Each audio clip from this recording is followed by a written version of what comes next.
আপনারা দেখছেন মুর্শিদাবাদ মিডিয়া সত্য খবর এখন আপনার নাগালে। আমাদের চ্যানেল সাবস্ক্রাইব করুন, দেখতে থাকুন, সঙ্গে থাকুন।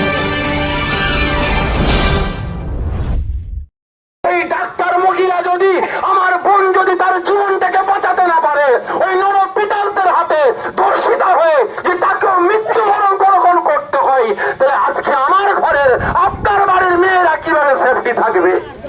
তাই আজ আমরা ফুরফুরা শরীফের তরফ থেকে আজকে আমরা রাস্তায় নেমেছি, যতক্ষণ না পর্যন্ত এই ধর্ষকদের নরক পিশাচদের অ্যারেস্ট করে জনগণের সামনে রাতের আধারে নয়, চার দেয়ালের বিছখানে নয়, জনগণের সামনে ওই বাক্সারকা 7 পয়েন্ট না হলে ধর্মতলায় জনগণের সামনে আস্তে আস্তে হাত কাটতে কাটতে দুটো হাত কেটে নিতে হবে, জনগণের সামনে পা কাটতে কাটতে দুটো পা কেটে নিতে হবে, জনগণের সামনে কান কেটে নিতে হবে, নাক চোখ উপড়ে নিতে হবে, আস্তে আস্তে ওকে কষ্ট দিয়ে দিয়ে মারতে হবে।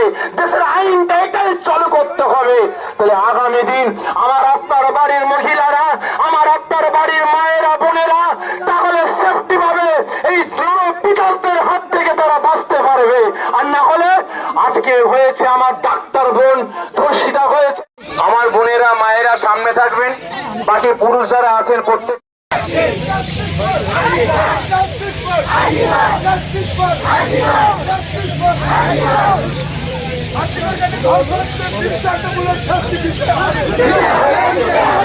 দর্শকদের মাপ